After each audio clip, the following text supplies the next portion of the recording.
Good evening बेटा। आज हम लोग आपको इंडेक्स नहीं करा रहे, मैं सीधा यहाँ से करा रहा हूँ सीधा। और न्यूज़ आज की सारी इम्पॉर्टेंट है, हालांकि पिछले दिनों में कुछ खास न्यूज़ नहीं थी। और जो भी न्यूज़ हैं आज हम लोग करेंगे मोस्ट इम्पॉर्टेंट न्यूज़ जो मुझे मिली अभी तक। और यहाँ पर here we are going to discuss India's foreign trade, and we have discussed this topic 3-4 बार हम इसको डिस्कस कर चुके हैं। एंड घूम घाम के वही टॉपिक आ रहा है ना। अभी क्या है कि इस टॉपिक के अंदर दैट इंडिया का जो ट्रेड डेफिसिट है वो जो है वो कंटिन्यू है। अमेरिका के साथ हमारा जो ट्रेड है वो डेफिसिट में नहीं है, बाकी इंडिया के जितने मेजर ट्रेडिंग पार्टनर्स हैं उन सब के साथ हमारा जो ट्रेड है दैट इज़ एन डेफिसिट। ठीक। और चाइना के साथ हमारा ट्रेड जो है वो डेफिसिट में है। इट मीन्स हम चाइना से इंपोर्ट ज़्यादा कर रहे हैं, चाइना को एक्सपोर्ट हम कम करते हैं।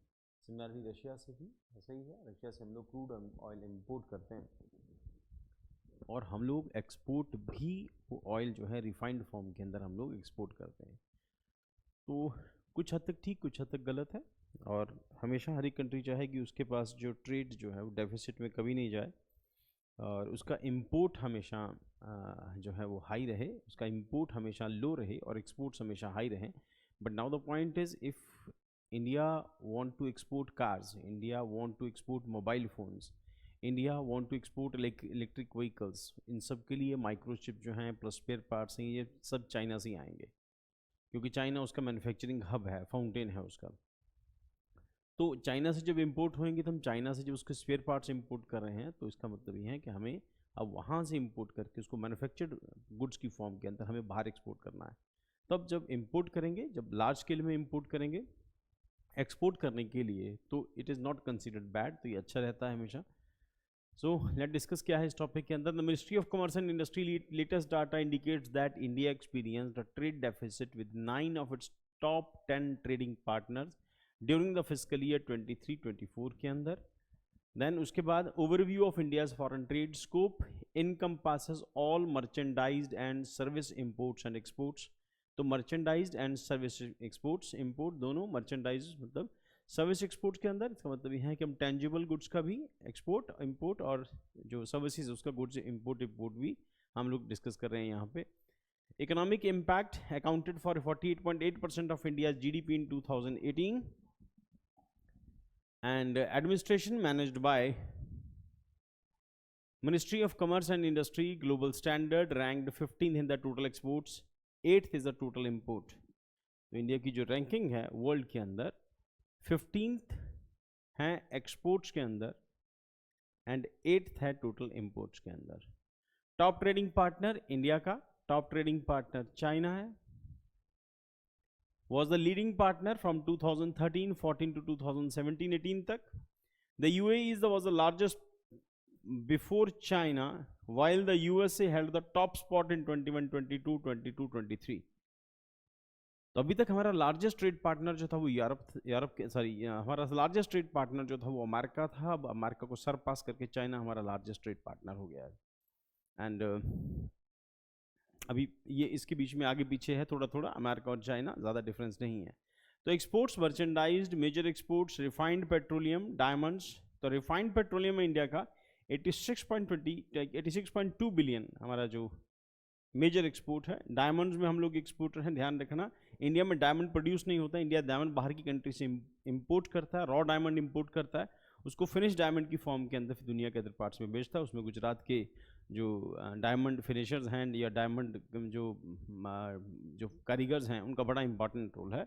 एंड सूरत के अंदर खास तौर के ऊपर पैकेज्ड मेडिसिमेंट्स और उसके बाद ज्वेलरी एंड राइस, ये हमारे मेजर एक्सपोर्ट्स हैं। Primary destination United States 82.9 billion, UAE 13.6 billion, Netherland 17.6, China, Bangladesh, यहाँ पर हमारा मेजर डेस्टिनेशन है इन मर्चेंडाइज एक्सपोर्ट्स का। और notable ranking, world's largest exporter of diamond 24.9 billion and rice 11.1 billion in 2022। World का लार्जेस्ट एक्सपोर्टर डायमंड इंडिया में तो प्रोड्यूस नहीं होता, तो डायमंड जहाँ से होता है, हम लोग जिन कंट्री से डायमंड इंपोर्ट करते हैं उसमें रशिया भी आता है, उसमें अफ्रीकन कंट्रीज़ भी हैं, उसमें यूरोपियन कंट्रीज़ भी हैं, तो हम डायमंड इंपोर्ट करते हैं। उसी डायमंड्स के साथ साथ अभी क्या है कि लैब मेड डायमंड्स का भी ट्रेंड शुरू हो गया है, और lab made diamonds extreme pressure के अंदर और एक्सट्रीम हीट के अंदर उनको डेवलप करते हैं, बहुत ज़्यादा प्रेशर डालते हैं उसके ऊपर, हीट होती है, बहुत टेम्परेचर मेंटेन करते हैं लेबॉर्ट्री के अंदर, तो डायमंड जो है नया ट्रेंड शुरू हुआ है। असली डायमंड जैसे ही होते हैं, कोई डिफरेंस नहीं है, बस ये कोई नेचुरल हैं, ये नेचुरल नहीं होते, ये लेबॉर्ट्री में बनाए जाते हैं। इससे क्या हुआ कि इस सिंथेटिक डायमंड्स के आ जाने से, आर्टिफिशियल डायमंड्स के आ जाने से रियल डायमंड की वैल्यू भी थोड़ी सी कम हो गई है। और वेस्ट जो है वो इसी तरह से जो जेम्स एंड ज्वेलरी जो पहनते हैं उसमें गोल्ड की डिमांड वेस्ट में नहीं होती, क्योंकि उनको इस तरह से प्रीशियस स्टोन्स जो हैं वो चाहिए होते हैं, तो वो इंडिया जैसी मार्केट्स उनकी कटिंग के लिए उसमें बड़ा इंपॉर्टेंट रोल प्ले करते हैं। देन उसके बाद सो इंपोर्ट्स में मर्चेंडाइज के अंदर, मर्चेंडाइज टेंजिबल फॉर्म के अंदर जो नज़र आता है, सर्विसेज नज़र नहीं आती इस करके। मेजर इंपोर्ट्स के अंदर क्रूड पेट्रोलियम है। अब ऑब्वियसली क्रूड की डिमांड जैसे जैसे इंडिया के अंदर जो राइजिंग मिडिल क्लास है उसकी जो एस्पिरेशंस बढ़ेंगी, वो गाड़ियाँ ज़्यादा खरीदेंगे, ऑब्वियसली ज़्यादा खरीदेंगे, बिजनेस ज़्यादा चलेंगे, ट्रक ज़्यादा चलेंगे, तो क्रूड ऑयल की डिमांड, यहाँ ऑयल की डिमांड बढ़ेगी। हम क्रूड बाहर से इंपोर्ट करते हैं, उसको हम लोग रिफाइन करके फिर बाहर एक्सपोर्ट करते हैं, तो यहाँ पर मेजर इंपोर्ट्स में है क्रूड पेट्रोलियम 170 बिलियन, कोल ब्रिकेट्स, मतलब बाहर से हम लोग कोल जो है ब्रिक्स फॉर्म के अंदर जो होता है वो इंपोर्ट करते हैं। रिसेंटली जो न्यूज़ में था ऑस्ट्रेलिया के साथ था, जहाँ पर अडानीज जो हैं उन्होंने वहाँ पे माइंस खरीदी थी, तो एक एनवायरमेंटल इशू था वहाँ पर, तो कोल हम लोग इंपोर्ट कर रहे हैं, गोल हम लोग इंपोर्ट करते हैं, इसकी ज्वेलरी हम बना के बेचते हैं। देन उसके बाद पेट्रोलियम और गैस, उसके बाद डायमंड्स, प्राइमरी सोर्सेज जिसको मैंने डिस्कस किया कि डायमंड इंपोर्ट करते हैं, फिर रॉ डायमंड होता है उसको कट फिनिश करके हम लोग बाहर एक्सपोर्ट करते हैं। Primary sources China, UAE, US, Saudi Arabia, Russia. Notable rankings, world's largest importer of coal briquettes 58.7, तो वर्ल्ड में हम लोग लार्जेस्ट, क्योंकि इंडिया के अंदर बहुत सारी या ऑलमोस्ट जो बड़े, क्योंकि एनर्जी रिक्वायरमेंट इंडिया की ज़्यादा है, तो इसके थर्मल पावर प्लांट से हम लोग कोल से बिजली बनाते हैं, उसको हम लोग एक्सपोर्ट करते हैं। तो वर्ल्ड लार्जेस्ट इंपोर्टर है कोल ब्रिकेट्स का। डायमंड के अंदर हमने डिस्कस किया है, क्योंकि हम एक्सपोर्टर भी वर्ल्ड के लार्जेस्ट हैं।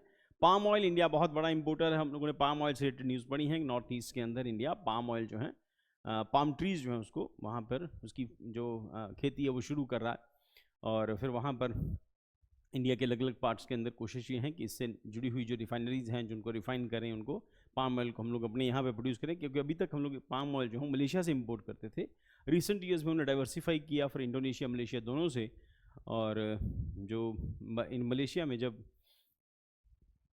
प्रेसिडेंट थे, मुझे नाम नहीं याद आ रहा उनका, तब तक उनके बाद इंडिया के रिलेशन उससे ख़राब हुए, मलेशिया से हम लोगों ने इंडोनेशिया से इंपोर्ट करना शुरू कर दिया। तो इंडिया इंडोनेशिया रिलेशन जो है बहुत अच्छे हैं रिसेंट डेज़ में, और उसके बाद फिर वहाँ पे चेंज हो गया, वहाँ पे गवर्नमेंट चेंज हुई, फिर दोबारा से रिलेशन इंडिया के डेवलप हो गए। Current trends in India's foreign trade, in China's position क्या है? China surpassed US as India's largest trading partner financial year 23-24 with a total trade volume 118.4, ज़्यादा डिफरेंस नहीं है। अभी भी ट्रेड पार्टनर हमारा अमेरिका बहुत बड़ा ट्रेड पार्टनर है, बट ये है कि चाइना भी उस पोजीशन को सरपास कर गया है, अब चाइना वहाँ पहुँच रहा है। ऑल्दो हमारा जो ओवरऑल इंपोर्ट है वो पिछले साल के कंपैरेटिवली इस साल कम रहा, बट फिर भी इंपोर्ट जो है वो नाइटमेयर होता है। कोई कंट्री इंपोर्ट नहीं करना चाहती, एक्सपोर्ट करना चाहती है, बट अगर एक्सपोर्ट करने के लिए आपको इंपोर्ट करना पड़े दैट इज़ नॉट बैड। अगर माइक्रोचिप्स लगा के हम अपनी गाड़ियाँ बाहर एक्सपोर्ट करेंगे तो ठीक है। अगर मोबाइल के पार्ट्स हम चाइना से इंपोर्ट कर रहे हैं, धीरे धीरे होगा कि हम लोग अपने भी मैन्युफैक्चर करेंगे, बट अभी उसके लिए हमें इंफ्रास्ट्रक्चर डेवलप करने में 2-3-4 साल और लग जाएंगे। मतलब ये नेक्स्ट गवर्नमेंट उसके बाद तक तो हो सकता है बहुत ज़्यादा चीज़ें एक्सपोर्ट करने लग जाएं, इंपोर्ट हमारा तब तक कम हो जाए। पर यह है कि हम लोग WTO के मेंबर हैं, कोई भी कंट्री किसी भी कंट्री से इंपोर्ट को मना नहीं कर सकती। तो आज चाइना ये बना रहा है या अमेरिका ये प्रोडक्ट बना रहा है, कल को कुछ और प्रोडक्ट ले आएंगे, कुछ और सर्विसेज आ जाएंगी। तो हर एक कंट्री कोशिश करती है कि उसका ट्रेड जो हमेशा उसको एज रहे, हमेशा उसका एक्सपोर्ट ज़्यादा रहे। तो चाइनीज पोजीशन, उसके बाद trade with China, India exports to China increase 8.7% to 16.7 billion and imports rose 3.24%, 101 billion। तो इसका मतलब यह है कि हमारा जो एक्सपोर्ट है वो इंक्रीज हुआ है लगभग 9% और इंपोर्ट जो है वो लगभग 3 पॉइंट के आसपास इंक्रीज हुआ है। बट अभी भी ट्रेड जो डेफिसिट है वो हमारा है अभी भी, और ट्रेड जो बैलेंस है वो चाइना की फेवर में है। सो बैलेंस ऑफ ट्रेड जो है वो चाइना की फेवर में है।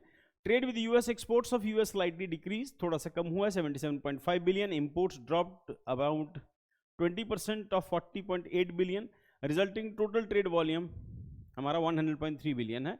आपसे कभी भी यूपीएससी फैक्ट्स और डाटा नहीं पूछती, ये फैक्ट और डाटा आपके काम आएगा जब किसी स्पेसिफिक टॉपिक के अंदर। ये क्वेश्चन कभी प्रीलिम में नहीं आएगा, अगर आएगा तो मेंस में होगा। तो ये भी हम लोग नहीं कह सकते कि ऐसा क्वेश्चन को आ जाए कि इंडिया इस टाइम इंडिया का लार्जेस्ट ट्रेड पार्टनर कौन है। प्रीलिम में ये क्वेश्चन नहीं आएंगे बेटा, ये मेंस का पार्ट है, प्रीलिम में नहीं आएगा किसी भी हालत में। और other major partners, the UPSC का पैटर्न हालांकि वो अनप्रडिक्टेबल है, कुछ चीज़ें अनप्रडिक्टेबल होती हैं, बट यूपीएससी का एक स्टैंडर्ड है, वो स्टैंडर्ड से बिलो नहीं उतरता कभी भी। तो अदर मेजर पार्टनर्स, यूएई सबसे बड़ा पार्टनर होगा क्योंकि वहाँ से पेट्रोल इंपोर्ट करते हैं, रशिया यहाँ से भी क्रूड इंपोर्ट कर रहे हैं, क्रूड ऑयल यहाँ से भी क्रूड ऑयल, और Saudi Arabia and Singapore 30.6 billion. एक पॉइंट एक रह गया शायद लास्ट स्लाइड के अंदर, हाँ ये बेटा एक पॉइंट है मेजर एक्सपोर्ट्स में। मेजर एक्सपोर्ट्स में ये एक हिडन पॉइंट था, ये पहले बताना था मैंने आपको, ये स्किप हो गया कहीं मेरे से। इंडिया, बहुत इंपॉर्टेंट फैक्ट है कि इंडिया मेजर एक्सपोर्टर है रिफाइंड पेट्रोलियम का। 86.222 बिलियन डॉलर का हम लोगों ने पेट्रोलियम एक्सपोर्ट किया है। तो इसका मतलब पहले इंपोर्ट किया होगा ना, तभी एक्सपोर्ट किया है। तो हम लोग पेट्रोलियम के एक्सपोर्टर बन गए। क्रूड हम इंपोर्ट कर रहे हैं और रिफाइन को हम एक्सपोर्ट कर रहे हैं, उसमें पाकिस्तान भी हमसे खरीद रहा है क्योंकि वो कंपैरेटिवली सस्ता है। तो क्योंकि इंडिया में रिफाइनरीज हैं, पाकिस्तान में रिफाइनरीज नहीं हैं, तो रिफाइनरी की वजह से हम लोग क्रूड ऑयल इंपोर्ट कर रहे हैं। तो इंडिया एक्सपोर्टर हो गया, सबसे बड़े एक्सपोर्टर में से, बड़े मेजर एक्सपोर्टर में से है, बड़ा एक्सपोर्टर। बट सबसे बड़े तो नहीं कहेंगे क्योंकि अभी लोग रिफाइंड पेट्रोल बेच रहे हैं और क्रूड मंगवाते हैं, रिफाइंड बेच रहे हैं। तो इंडिया मेजर एक्सपोर्टर है पेट्रोलियम का, रिफाइंड पेट्रोलियम का। उसके बाद डायमंड और पैकेज मेडिसिन वगैरह बस के बाद आते हैं। नेक्स्ट मेजर इंपोर्ट्स हो गया China's position, trade with US हो गया। Other major partners, UAE import करते हैं हम लोग क्रूड ऑयल, चाइना से क्रूड ऑयल, सऊदी अरेबिया से क्रूड ऑयल एंड सिंगापुर वगैरह से हमारा ट्रेड तो है ही है खैर। और यहाँ से क्रूड मंगवा के हम लोग उसको रिफाइन करके दुनिया के अदर कंट्रीज को भी बेच रहे हैं। उसमें हमने यूरोप को भी वो पेट्रोल बेचा क्योंकि सस्ता पेट्रोल हर कंट्री लेना चाहती है, हमने यूरोप को भी बेचा है। चाइना से, रशिया से मंगवा के हम लोगों ने यूरोप को बेचा। अदरवाइज यूरोप जो है रशिया के अगेंस्ट है, पर सस्ता पेट्रोल हर कंट्री को चाहिए।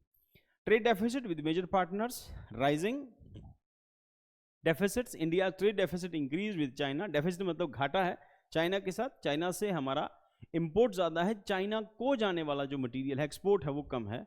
तो इसके साथ ट्रेड डेफिसिट है 85 बिलियन का, रशिया के साथ 57.2 बिलियन, कोरिया के साथ 14.71 बिलियन और हांगकांग के साथ 12.2 बिलियन 23-24 के अंदर compare to the previous fiscal year. Trade surplus with US, India recorded 36.74 billion trade surplus with US in 2023-24। तो यूएस के साथ हमारा ट्रेड सरप्लस में है क्योंकि यूएस को हम प्रोडक्ट यहाँ से बना के यूएस में बेचते हैं। देन उसके बाद overall trade deficit, India total trade deficit narrowed 238 billion in the last fiscal year from 264 billion in the previous years. तो इसका मतलब यह है कि हमारा जो ट्रेड जो डेफिसिट है वो कंपैरेटिवली कुछ कम हुआ है, 30 बिलियन डॉलर के आसपास कुछ कम हुआ है। और उसमें बड़ा इंपॉर्टेंट रोल है हमारे एक्सपोर्ट्स के, उसके एक्सपोर्ट्स को लेके गवर्नमेंट पॉलिसीज का। Implication of these trends, import dynamics क्या कहते हैं? While imports can support manufacturing and export growth with providing raw material, they can also lead to currency depreciation. जब हम लोग ज़्यादा import करते हैं तो currency depreciate होती है। इसका मतलब ये कि डॉलर की डिमांड बढ़ती है। जब डॉलर की डिमांड बढ़ती है तो डॉलर के रेट बढ़ते हैं, और जब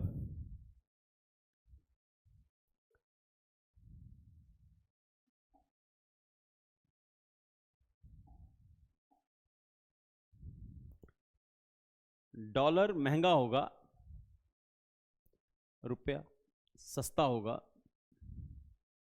इसका मतलब ये है कि अब इंपोर्ट्स जो हैं वो महंगे हो जाएंगे, कॉस्ट बढ़ जाएगी इंपोर्ट्स की। इसका मतलब ये है कि आपका फॉरेन रिजर्व जो हैं वो भी डिक्रीज होता है। फॉरेन रिजर्व मतलब आपके पास जो डॉलर जमा है, और जो रिकॉग्नाइज्ड करेंसीज हैं, डॉलर है, यूरो है, येन है और पॉन्ड स्टर्लिंग है, ये सब डिक्रीज होता है। क्यों? क्योंकि आपको स्पेसिफिकली डॉलर, क्योंकि इंटरनेशनल ट्रेड जो है वो डॉलर में होता है, और पेट्रोलियम का जो खास तौर के ऊपर ट्रेड है वो डॉलर में होता है। तो इससे क्या होगा, डॉलर की डिमांड बढ़ती है, डॉलर की डिमांड बढ़ने से डॉलर का प्राइस बढ़ता है, प्राइस बढ़ता है मतलब रुपया उस टाइम पर वीक होता है, वीक हो जाने से क्या होगा कि आपके इंपोर्ट जो हैं वो एक्सपेंसिव हो जाते हैं, एक्सपोर्ट्स आपके महंगे हो, इंपोर्ट्स आपके महंगे हो जाते हैं। और एक सेंस में ठीक भी है, बट एक सेंस में बुरा उस सेंस में है कि हमें अब पेट्रोल के लिए पहले अगर $10 देते थे, अब हमें $15 पे करने पड़ेंगे अगर प्राइसेस में चेंजेस आए हैं तो उसके बाद import dynamics, while import can support manufacturing, उसके बाद क्या होता है, करेंसी डेप्रिसिएशन होगा। इकोनॉमिक इंपैक्ट क्या होगा, depreciation makes imports more costly, exacerbates the trade deficit and can increase external debt. तो उसकी वजह से हमारे पास जब डॉलर कम हो जाएंगे तो हमें बाहर से डॉलर इंपोर्ट करना पड़ेगा, कर्जा लेना पड़ेगा या लोन लेना पड़ेगा, जैसा 90s में होता था। आज कंडीशन हालांकि वैसी नहीं है।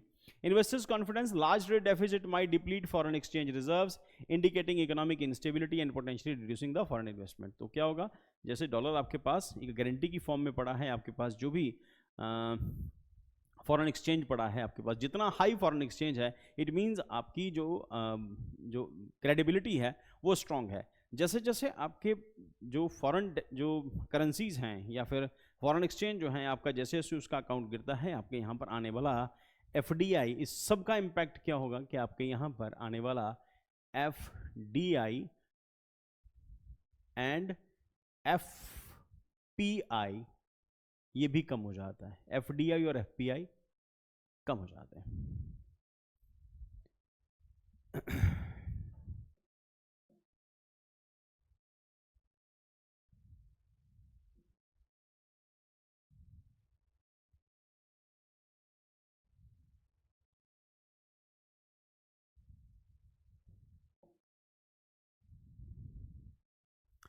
हाँ जी, तो FDI FPI कम होगा। अगर FDI कम आएगा तो फिर जॉब्स भी कम हो जाएंगी, ठीक, और इकोनॉमी का स्लो डाउन आता है। देन उसके बाद strategies to reduce trade deficit, boost exports, reduce trade deficit, boost export. इससे क्या होगा कि अब एक्सपोर्ट जो हैं वो हाई हो जाएंगे, एक्सपोर्ट बढ़ने शुरू हो जाएंगे, क्योंकि आपका रुपया सस्ता हो गया। बाहर जो इन्वेस्टर्स अमेरिका में बैठा है या फिर वो जो प्रोड्यूसर अमेरिका में बैठा है, वो चाइना से अगर वो एक बॉल जो है वो 10 रुपये की इंपोर्ट करता था, अब इंडिया में करेंसी क्योंकि डेप्रिशिएट हो गई, अब इंडिया में वो बॉल 8 रुपये की हो गई, तो इससे क्या होगा, वो इंडिया से बॉल मंगवानी शुरू कर देगा, चाइना से नहीं मंगवाएगा। इससे क्या होगा, एक्सपोर्ट्स तो बढ़ेंगे इससे, ठीक। और कई बार आर्टिफिशियली भी ऐसा किया जाता है। Boost export, enhance the competitiveness and volume of exports, reduce unnecessary imports, focus on essential imports while curtailing non essential ones. उसके बाद develop domestic industries, strengthen local manufacturing, reduce reliance on imports. Currency and debt management क्या होगा, maintain stable currency and manage debt level of insurance, so ensure economic stability. इससे economic stability जो है वो आती है, क्योंकि आपके पास अब जो है एक्सपोर्ट बढ़ने से आपके पास पैसे का फ्लो बढ़ जाता है।